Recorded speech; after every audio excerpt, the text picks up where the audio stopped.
All right, so hello everybody. We're having a bit of a technical difficulty, so we're not streaming, but I'm going to record this call and repost it on our group anyways. You might have known my name is Chris. I'm the I created the W3 groups for long distance investing specifically, and I'm very excited today to introduce to you my very good friend and mentor. Okay, Troy got me through some tough time when I started my real estate investing. Like I'm talking hair pulling out, high stress, tough time. And he's an experienced investor. He owned a lot of properties. He specialized in different things. I let him explain and introduce himself, but very good friends and a great mentor for me. So I let Troy, introduce yourself and let us know who you are. Yeah, well, thanks for the intro, Chris. Glad I was able to help you out through some of those hard times. Yes. So I work with my wife, Lisa Michaud. She's actually a personal coach, and it's a different conversation altogether, but has played well into our journey together. We've been active real estate investors for over 10 years now. We've invested coast to coast in Canada, 3 different provinces. We've done everything from house hacking, before it was even called that, short-term rentals, before it was cool, right? Short-term rentals, rent-to-owns. Now we focus on multifamily residential properties, and we've adopted the BRRRR strategy. So multifamily BRRRRs is kind of our preferred strategy right now.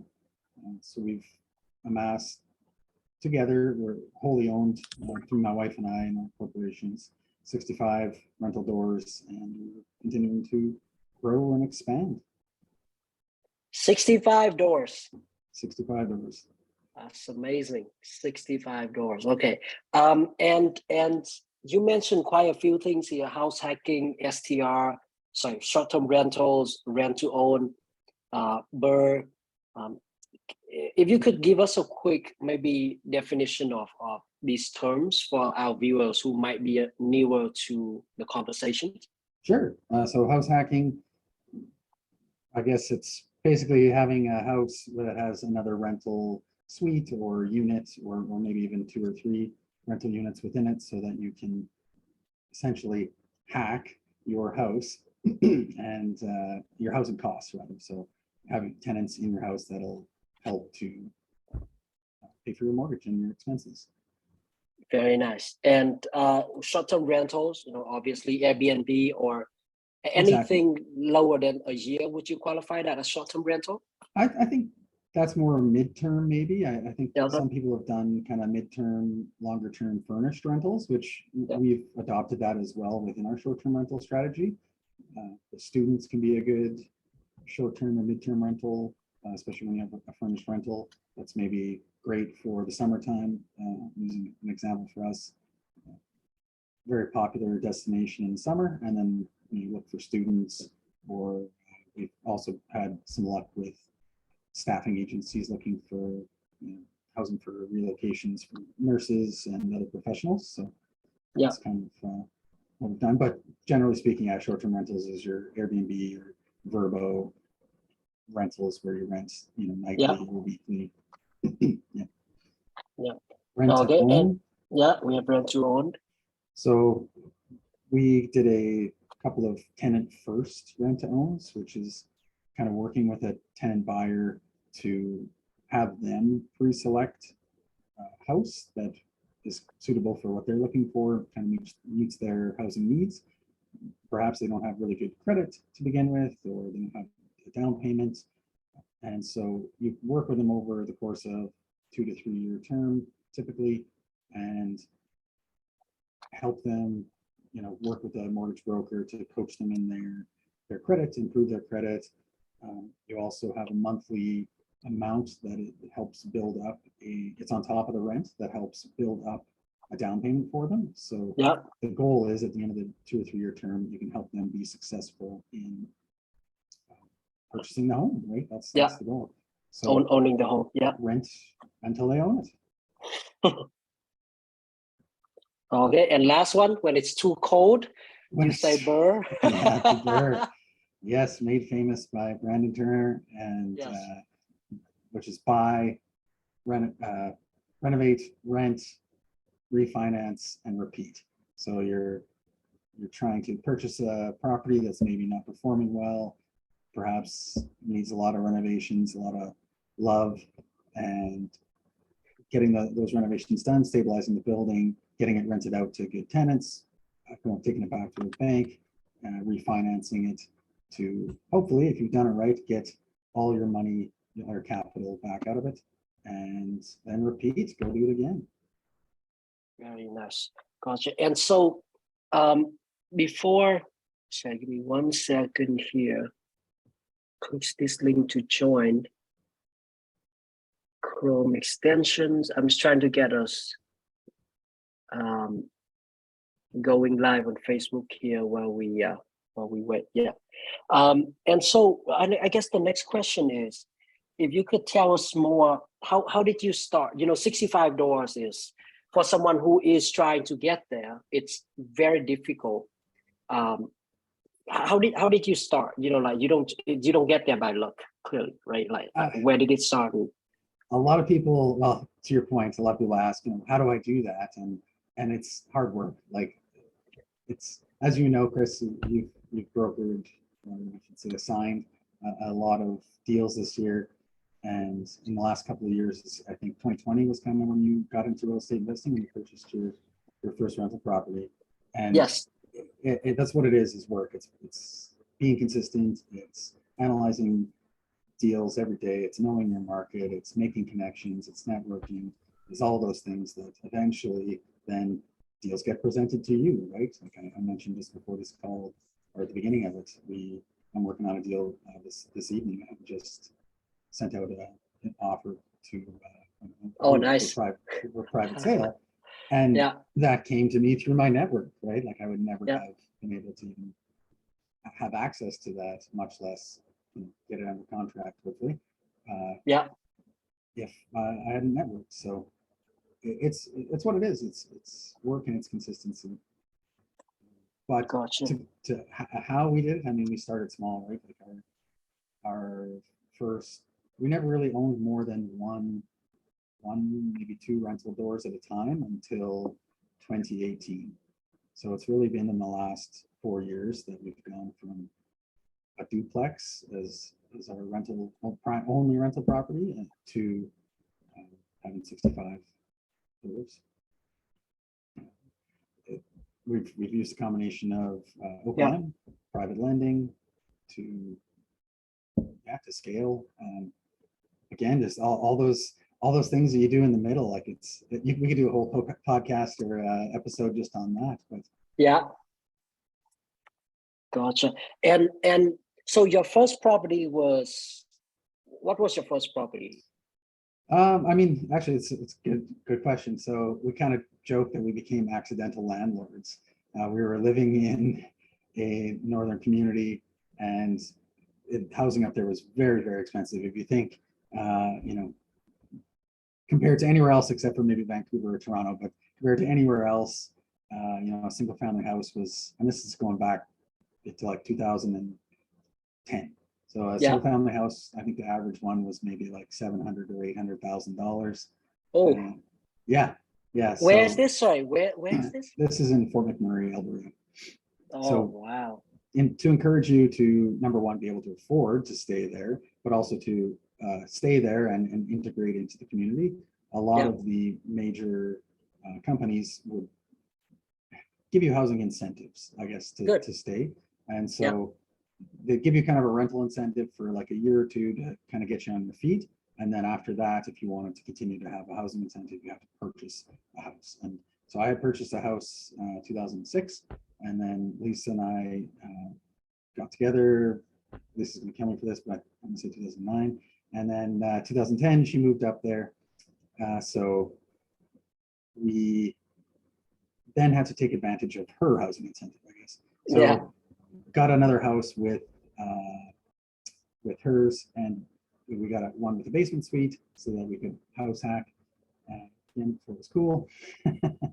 And then we turned my former primary residence into a rental. So we kind of ended up with 2 rental units kind of at once, and we're like, oh, well, wow, what do we do now? So, you know, it was a whole learning curve for, you know, managing property, managing tenants, and we were fortunate that we lucked out and did have some good tenants and some success there. So didn't shy us away from that. Yes. From continuing to invest. Yes, and I think Paula asked this question in the group, and my answer, I don't remember what the question was. I think something about being a landlord or something like that. And my answer was advantage of being a landlord, I think, was having good tenants, and then disadvantage of being a landlord was having bad tenants. So I mean, luck plays a big part for us too. But like I always say, I'm lucky to have good tenants, but I do believe there's a level of I guess pre-screening you would have to do. You don't just rent it to about anybody. Absolutely. I mean, to that point though, we had tenants that moved into our first like down the road, one of our duplexes, and they were good for, I think, 2 to 3 years. And then one of them picked up a drug habit, drug habit, and then the other one did too, and then they trashed the place. So, you know, we did screen them, everything was fine. There was, you know, so things can change, right? And, fortunately, we were able to get them out, and it turned into a success story in the end, but not without a little bit of frustration and a lot of money. Yes, so. Yes, but you work through it. That's the whole point. Things like that we can't avoid. You know, not just landlording, but anything else for that matter. Absolutely, there's risk in everything, and you need to factor that in, and you need to build contingencies. Yeah, and then problem solve it. And, okay, so in 2010, you started 2000. Please correct me if I got any of the dates wrong or the year wrong. 2006, you bought your first, and then which was my primary residence, a primary, and then 2010 was the second one with the basement suite. Correct. What happened after 2010? When is the next property? So if anyone followed the tale of Fort McMurray, 2014, basically the price of oil and therefore the economy in Fort McMurray really went down. So housing prices were starting to slip. So I made the decision, I sold my primary residence, and then shortly thereafter, in early 2015, we sold our primary residence with the rental suite in it. And then sad story for Fort McMurray, and I still work up there, and I was actually there during the 2016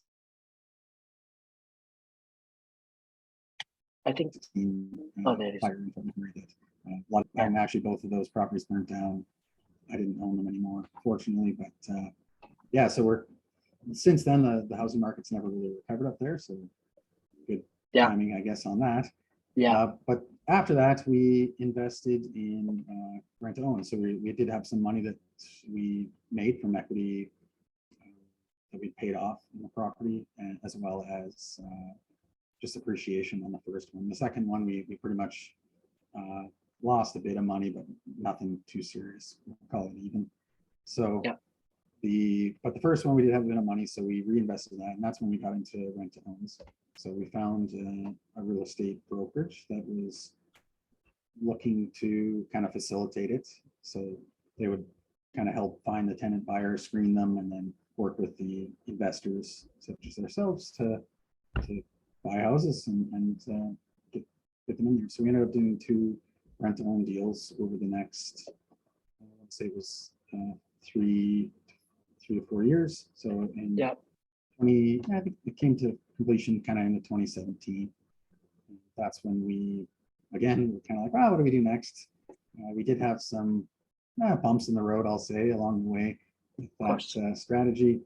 And we thought, well, let's do something more passive. So we bought our first true multifamily, I'll say. That was a duplex. 17. That was 2017. And where was it? That's on Vancouver Island in British Columbia. On the island, very nice. And then what happened after 2017? So it actually went quite well. Like, man, that was easy. This is going. Rents went up a little bit. I think we had a tenant turnover too.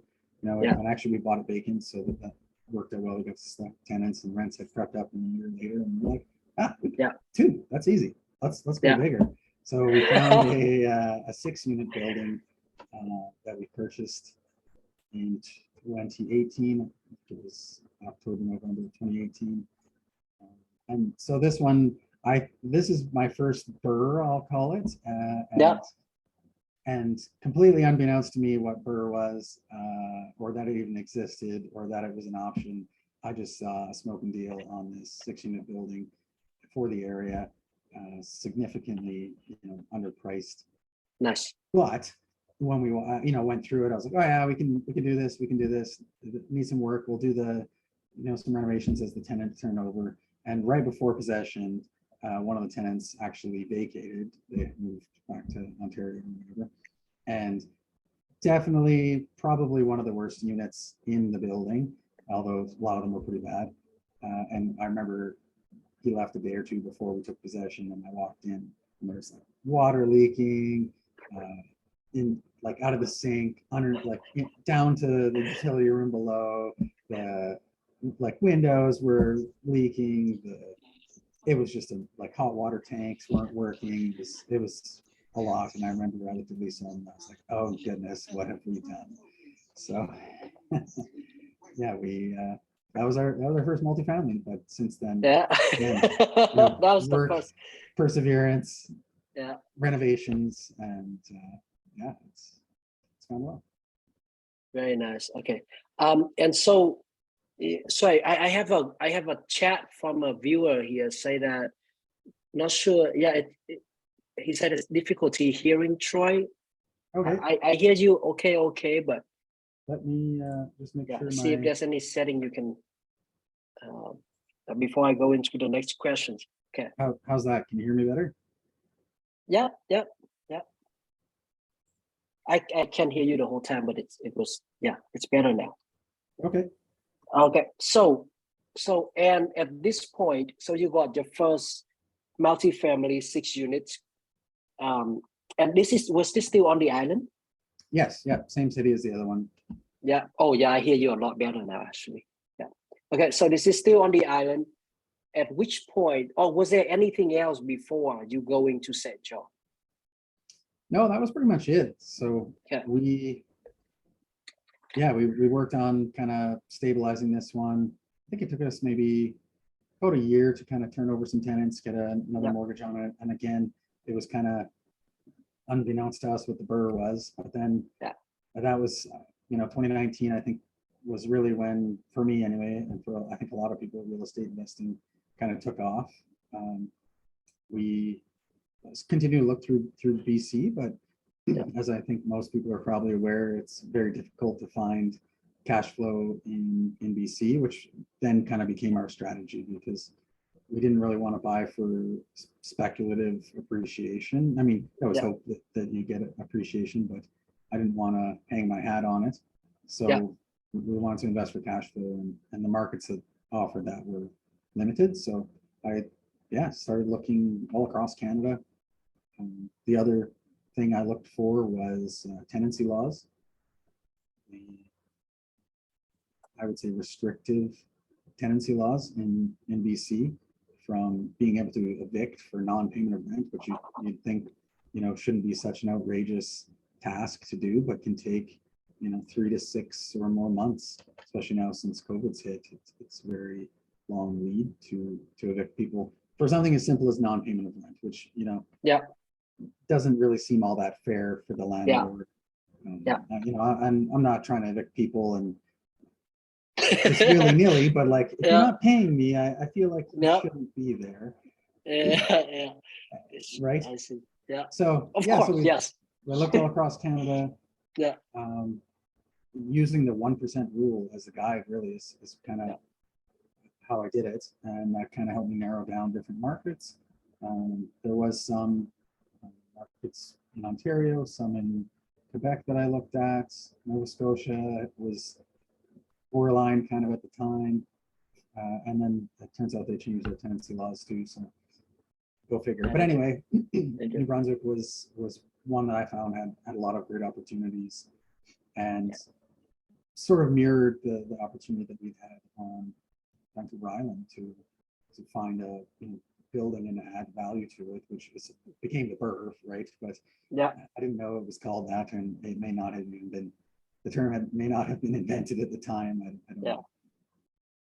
Yeah, so this is what people are here for and excited to hear about, right? Across the country, right? Of course, when you look at the numbers, just give everyone a summary here. Better pricing, better cash flow. Troy was using the 1% rule. 1% is rent per month, 1% of asking price. Is that right? Or per year, I think. Per year, okay. So annually, 1% of asking price. I think that's really high. Is it per month or per year? Is it net cash flow? No, that's gross. That's kind of a good way to just gauge it, right? So if you're buying $100,000 building, you should expect $10,000 a year in rent, or whatever that works out to be, 800 and change per month. Yes. Okay.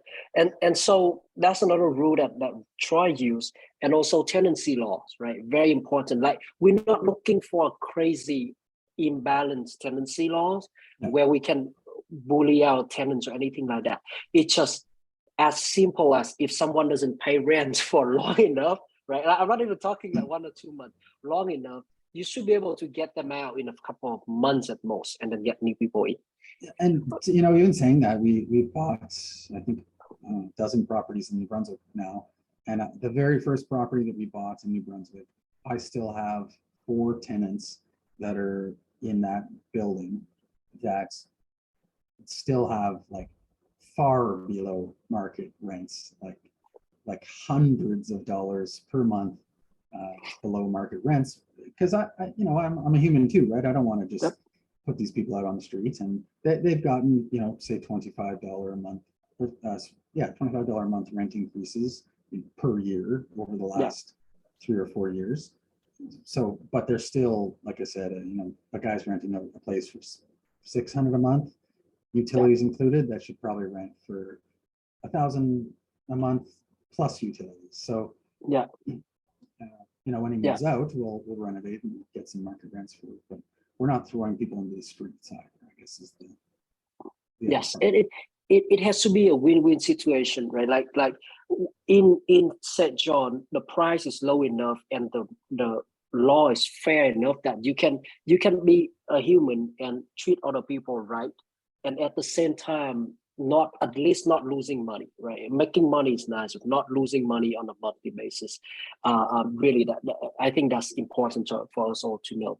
And so that's another thing. Tenancy law is why Troy and Lisa moved their search out to St. John, New Brunswick, and then you narrow it down to St. John.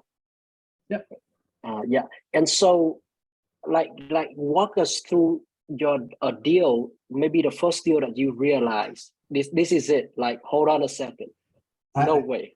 So I had that moment, so I know. the very first deal that I had done, if you're talking about unicorns, and in 3 or 4 years, I don't know that I've ever been able to replicate it. So I don't know if it's fair to use that one, but one that I would like to share that's maybe more applicable, because I bought it last August, like of 2021, and we've just kind of wrapped up the BRRRR on it, kind of more applicable numbers.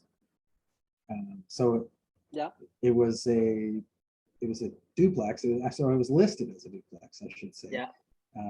Was actually on MLS. So that's another thing that everyone thinks, oh, I can't ever get a deal. There's no deals out there. They're out there. You just got to find them, right? Sometimes you have to make them.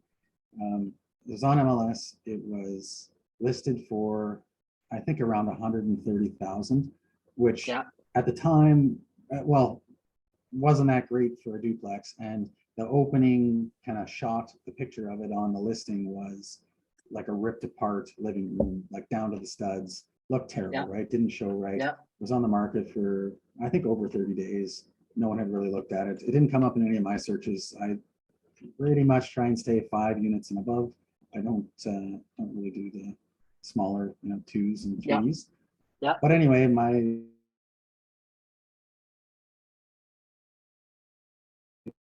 property manager actually said, hey man, you should take a look at this. It could actually be a triplex. So we ended up getting it under contract. I believe it was 117,000. We worked in all of the construction materials that the guy had put in there. So he had ripped it all apart, bought a bunch of stuff, and I think just either ran out of time or money or will. I don't know.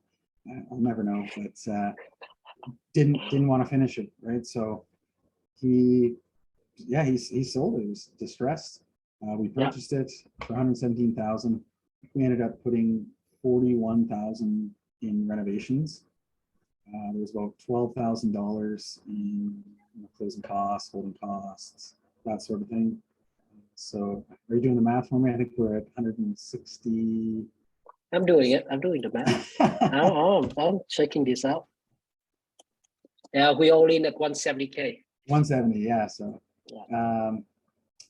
So anyway, then we had a appraisal done. It came back at 263,000, I believe it was. Yes. Which gave us 210,000 cash out refinance. So basically 40 grand is the cash out refinance. Was it 25% LTV? Sorry, 75% LTV? That one was 80. 80. Oh, it's a triplex, right?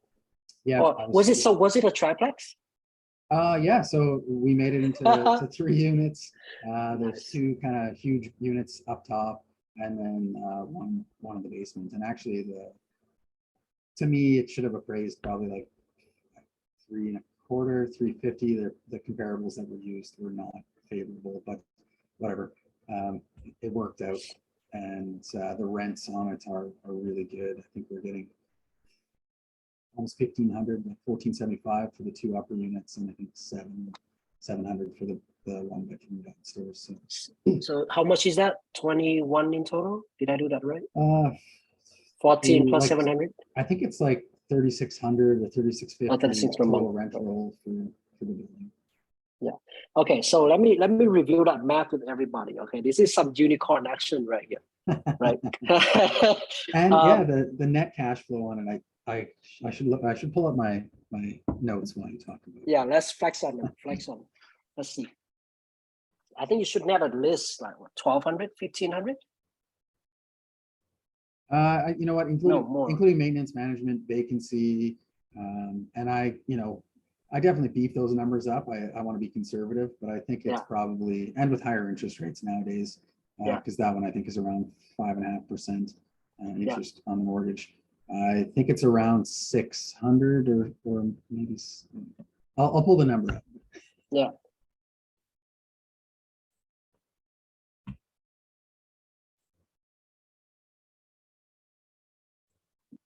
$600 a month.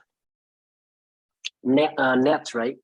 Insurance and everything. And that's insurance, that's taxes, that's. Yeah.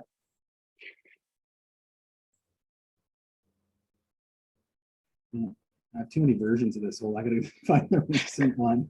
I should have done this in advance. I didn't realize. Okay, here we go. So yeah, including taxes. That's the other thing. Taxes do go up when you purchase a property and it gets reassessed. So factored that in. Insurance.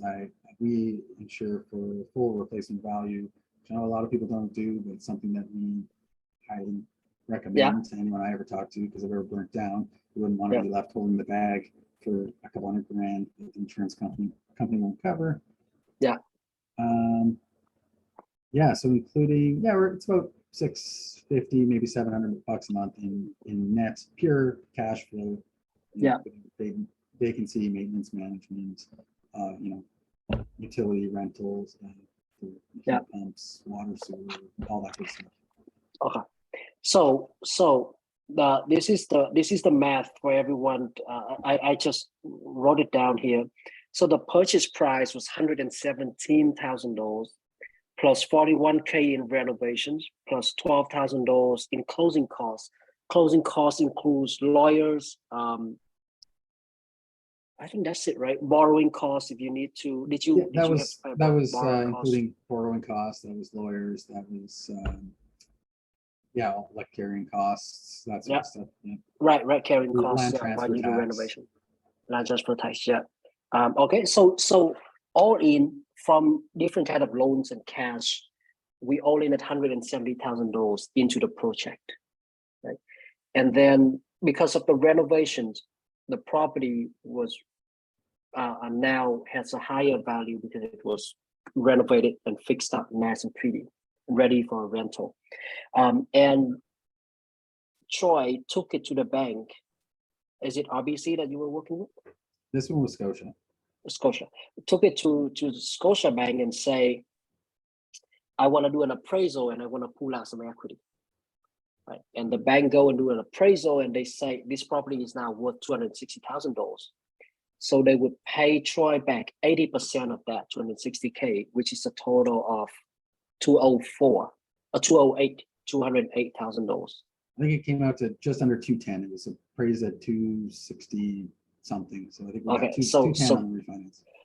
210. So 80% of $260 something thousand was $210,000 paid back to Troy. So he's used that money to pay the old loan, pay back the renovation cost, wherever that comes from, pay back the down payments, pay back all the fees and stuff. And he still had $40,000 in cash net, approximately $40,000, Yep. right? And that could go anywhere. Could go to a new car, but you know, as a sophisticated, yes, as a sophisticated investor, Troy probably put it into another property and do that again.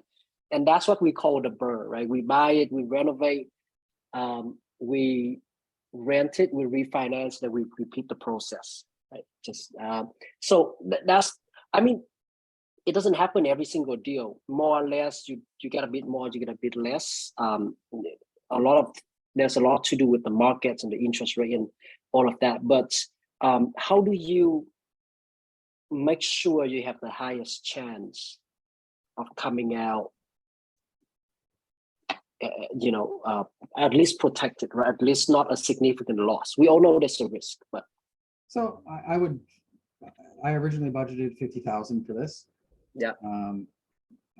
So we came in under budget at 42, I believe it was. Yeah. So I think my construction guy said it's probably going to be 40, maybe slightly over. So I threw on 10 grand just because you never know what happens when you start opening up walls. Fortunately, on this one, there was a lot of walls open, so we had a good idea of what we were dealing with. But there's always delays, right? Like trades out there right now are crazy. We've waited, months to get a plumber in, and I'm not talking just to replace the toilet. Like I think we waited 3-4 months for a plumber to do a $50,000 plumb on a 6-unit building. So, like it's not small change. They're just extremely busy, right? So building contingency there. I think originally I estimated it would come back at around 300 or maybe, or sorry, 250 or 275. I can't remember. It must have been 250. Yeah. So again, I planned for, kind of worst case scenario. So we didn't, in my opinion, get a favorable appraisal. I think it came back $50,000-$60,000 low. But nice. But it worked out, right? So if you build in these contingencies, build in a higher vacancy rate, interest rates. I wish I could go back to my original sheet. I don't know if I still have a copy of it, but usually I would underwrite at 2% or more higher on interest rates. So back then you were getting, probably 3% on a commercial rate, somewhere in there. So I think I underwrote it at like 5. So boom, here we are, 5.4 or whatever we got tonight. So it's building in kind of those layers of conservativeness to your deals so that you're if they all go wrong, you're still okay. And if none of them go wrong, then you're really good. And if a couple go wrong, then you're still laughing, right? So I think it's just underwriting it well. Yeah. Okay. So underwriting it well, have conservative number, analyze a deal for the worst case scenario, because everything else is going to be better than that. Like if you come back with a couple of problems unexpected, you still come out winning. If everything went wrong, you still at least not lose your money. Right? And then if nothing went wrong, you win. The rents came way higher than I originally anticipated. I think I was originally gonna put in, I think 1,100 or 1,200 a month for the two bigger units. We're getting just under 15 a piece Yeah. for both of them. So, you know, that bonus, but I didn't plan for it. And when you combine it all, the other exit strategy I think you need to think about is selling. So Yeah. if they've gone way over budget, way over time, the rents weren't good, like what does it look like for the next exit strategy? If you can't hold it and you can't BRRRR it, can you sell it? And can you at least not lose, or could you make out with a $10,000 loss? Or, you know, Yeah. like, what are you comfortable with personally? Yeah, and so we don't have much time left. I want to get into a few key points here. A lot of people probably are interested in hearing, but the key point here I do want to go over is the construction gap, right? Talk to us about, you know, it's long distance. We're not there. Have you visited? I never visited mine. So have you I've visited? been to St. John in 2019 when we were kind of building our team and doing our research and figuring out kind of where we wanted to invest. Yeah. But I've never been back since. So we bought like a dozen properties out there, and 56 units, I think, something like Nice. that, Yeah. are in St. John, and I have never seen any of them in person. Okay, and so walk us through or talk to us about the most important thing that make this successful as a long distance investor. If you call yourself that, but the strategy is Expectations, right? Yeah. I think it's getting to know who you're working with, and like, what is their idea of good? What is their idea of this is acceptable? Or, you know, because if you walk into a building and your boots on the ground said, wow, this is a great property, and you're thinking, oh, this is going to be awesome. And then, you know, you see it in person, or you see video or pictures of it, and you're like, oh man, this is terrible. Well, like, that's like a difference between your perspective and theirs, right? So I think making sure that you are clear on what they perceive as good or bad, and understanding it. Because like when I went, we actually went through, I don't know, half a dozen, 5 buildings, whatever it was. And it was very interesting because the property manager would say, oh no, this is fine, like we can fix that, we can do this. And the realtor was like, man, like, you don't want anything to do with this building, you don't want, you know, this is a bad area or whatever. And I'm like, no, but I do. I want to create that value. I don't want to buy turnkey, right? But now I knew, right? I could say, okay, so this guy says it's good, and this guy says it's bad. I kind of understand the balance of what that means. Yeah, it's so you're saying that to have not just your own, but understand your team member on the ground expectation as well. So when they say good, you know what good means. Yeah. And when they say bad, you know what bad means. Because I assume if your renovation guy says something is bad, it's probably very, very bad. Very I think the better question is like, what does it cost, right? Because like, I don't care what it looks like now. Like, what is it going to cost to make it what you want it to be? Right? Yeah. And so like it's funny because same thing happened to me. Like the exact example you just gave. We have a group of 2 different people. One person came in, look at the same house, and they make it out to be this terrible place. And then another person came in and said, oh no, you just need to fix this and fix that, and it costs a few $1,000s, and you should be good to go. And it sounds like they visited 2 complete different properties, but obviously one person look at it from the turnkey point of view. You know, they want everything like perfect. So anything else freak them out. So yes, it's good to manage expectation on both sides. Okay, now so that's one question. Actually, the other question is, we're going to have some Q&A time, right, Paula? So I can skip the question for now. Yeah. Okay. So we have to focus on the right questions here. And how to, what is the cap rate that you're seeing out there? And what's the price per door you seeing out there currently? It really, really, really depends on area that you're investing in. So I actually see a question here from Roger about what areas St. John the properties are in.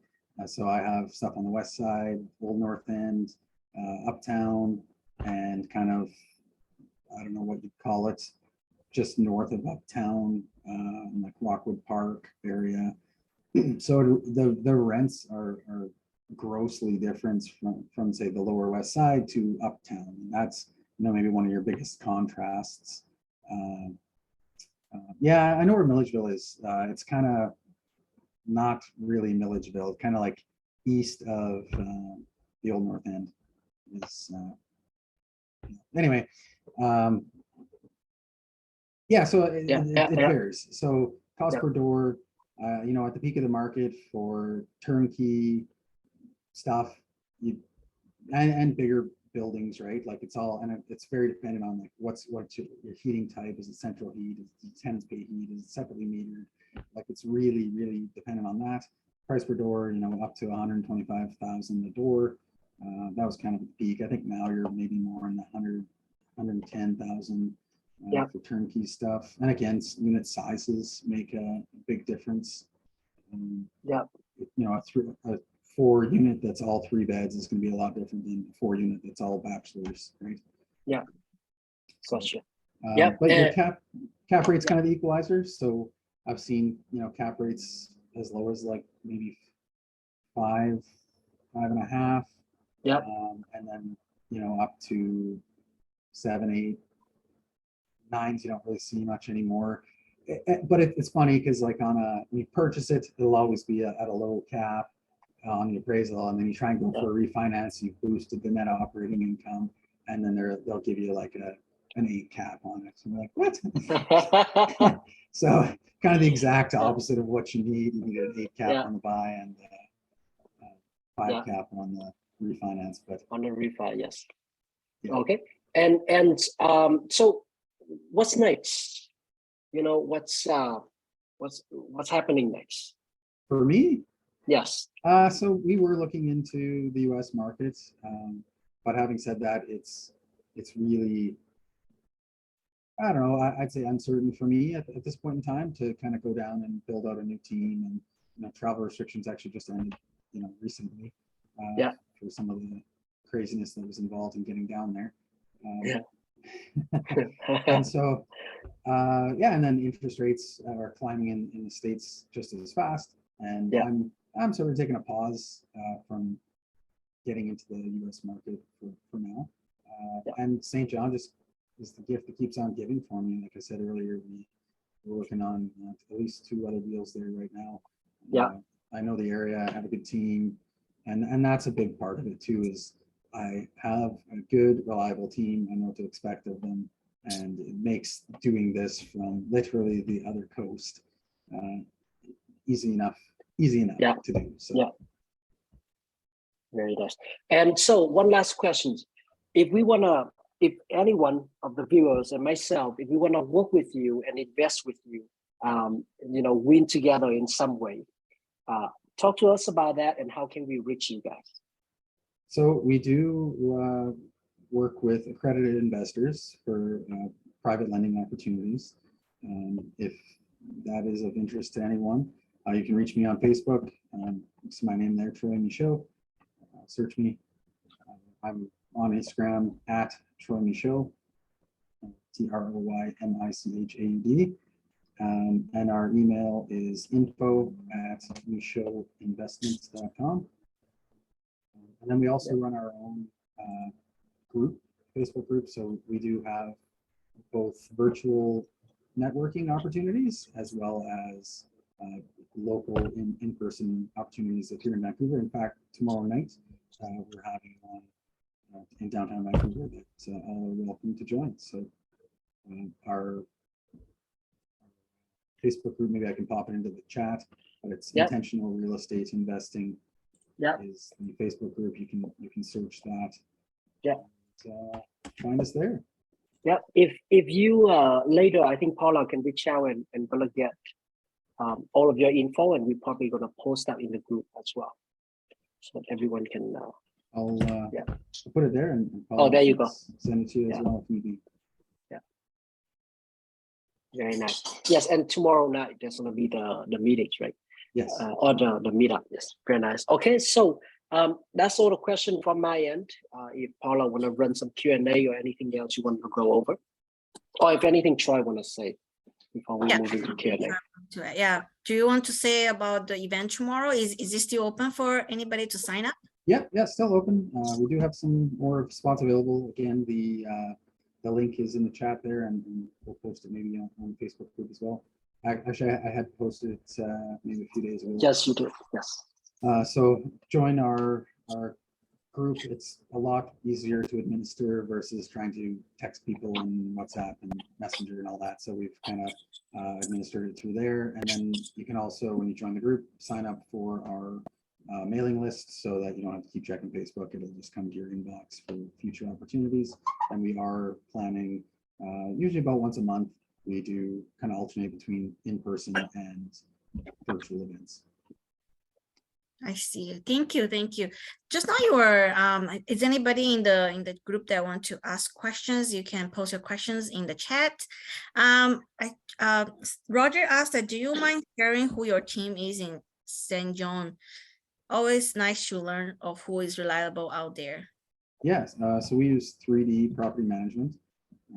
Matt Doherty is the owner operator extraordinaire of 3D, and definitely our success would not be possible without him. So if you're looking for an introduction to Matt, or I mean, you can reach out to him yourself, of course. But I talk to him, I would say, several times a week. Tell him I said hi. Or let me know. I'd be happy to introduce you as well. So you only have so when you mention a team is just the 3D property management, you have other team like you have like a group of contractors, like a group of real estate agents. Yeah, we're real estate agents, and I work with just other investors that we network with. Again, it's there's quite a few different people, but yeah, 3D is definitely. So what corporate structure do you use? I think a lot of people talk about like kind of the three-tier structure where you have your holdco and then an opco and something else. Yeah, like the other two for your kids. And they have it under like a family trust or something like that. Yeah. But we've looked into that, but unless you have a certain number of employees, it didn't seem like there was that much benefit in having kind of the operating company. So we just have holding companies. Said because you only accept accredited investments. So that's to do with securities regulations.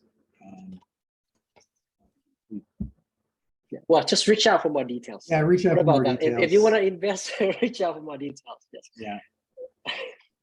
Okay, somebody's asking, what are some of the other landlord-friendly provinces that are good for investing?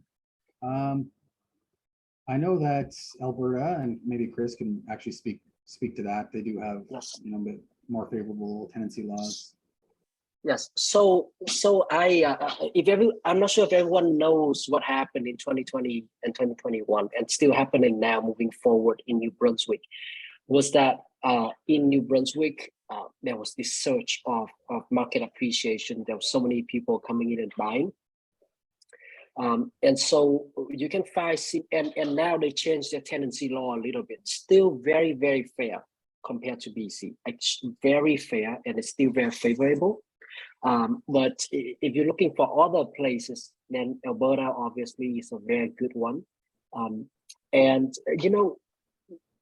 even though the tenancy law might not be the best, but there are certain cities in Ontario, smaller city. I'm not talking about Toronto and Ottawa, all that. Still, there's some city like North Bay, Chatham, Sault Ste. Marie, very decent price, and there's you can find motivated sellers for discounted properties, and rent is higher, right? So yeah, and then you can go there, and then I mean Nova Scotia is okay, as you mentioned. I looked into it. I don't remember why, but I just know I didn't want to get into Nova Scotia for whatever reason.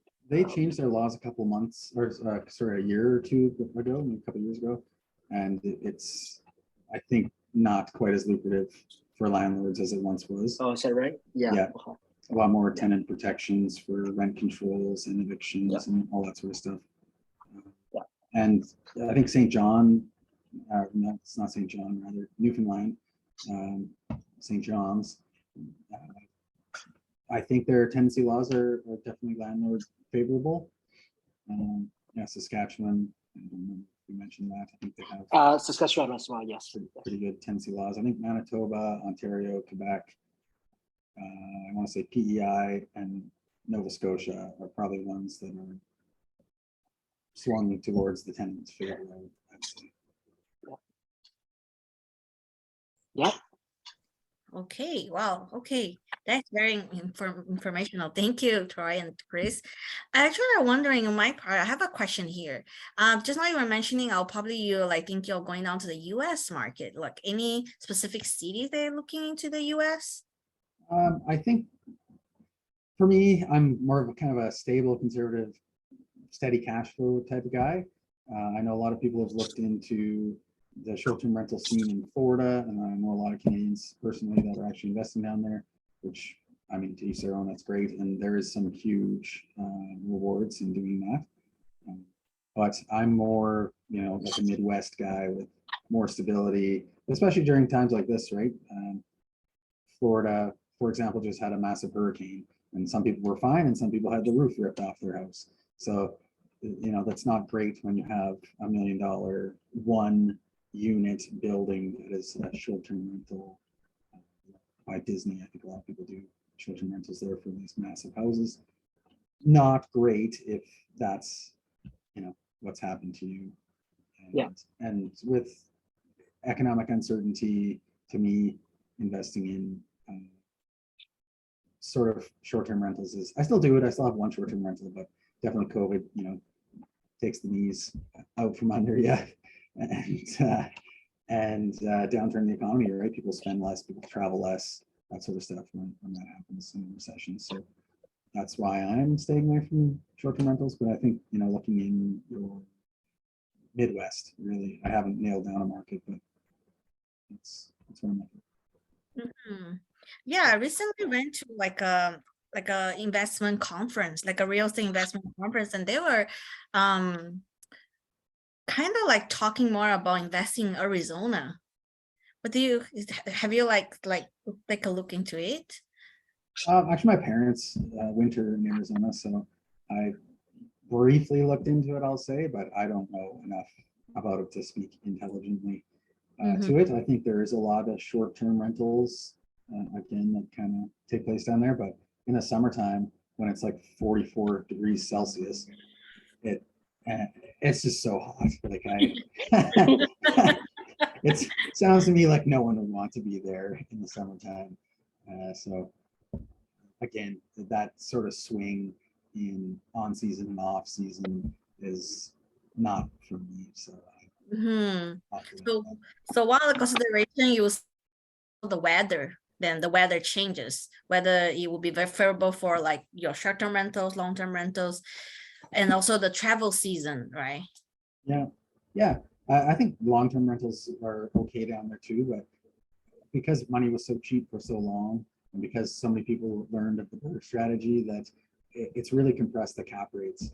So you're buying at like 5 caps or 4 caps or 3 caps. I mean, I think we even saw a listing the other day advertised in Vancouver, and they had exclamation marks, a 2.5% cap rate. Great crap. Yeah. I mean cap, sorry. That's yes. Well, you said it right, I think. It's crap, right? Like, and the best part of it is they don't even include like all of your expenses, like maintenance, management, vacancy within that 2.5 cap. So you're probably like 2.25%, 2%, like you're scraping. So I'm a cash flow guy, right? Some people want to buy that and hang on to it and hope for some appreciation, and that's certainly a strategy, that's been very successful for a lot of people, but not for me, and definitely not for me at this time.